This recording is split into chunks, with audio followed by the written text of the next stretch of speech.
پانی ہی زمین پر زندگی کے وجود اور نشوونما کی وجہ ہے۔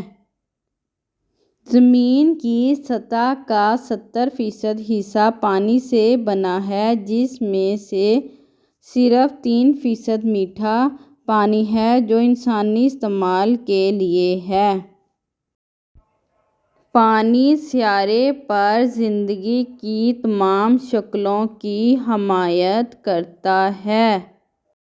انسان پانی پینے، نہانے دھونے، زراعت، صنعتوں اور کارخانوں میں استعمال کرتا ہے۔ انسانی جسم کا 60% سے زیادہ حصہ پانی سے بنا ہے۔ جانور پانی پینے اور نہانے کے لیے استعمال کرتے ہیں۔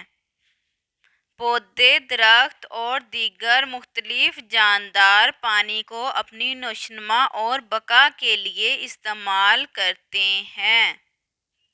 یہ پیش گوئی ہے کہ اگلی عالمی جنگ پانی کے لیے لڑی جائے گی اگر انسان نے اسے درست طریقے سے استعمال کرنا نہ سیکھا۔ انسانوں کو پانی ذمہ داری سے استعمال کرنا سیکھنے کی ضرورت ہے کیونکہ یہ ایک ناقابل تجدید وسیلہ ہے۔ تمام ممالک کی حکومتوں کو مل کر ایسی پالیسیاں اور قوانین بنانے چاہئیں جو لوگوں کو پانی کو غیر ضروری طور پر ضائع کرنے سے روکیں۔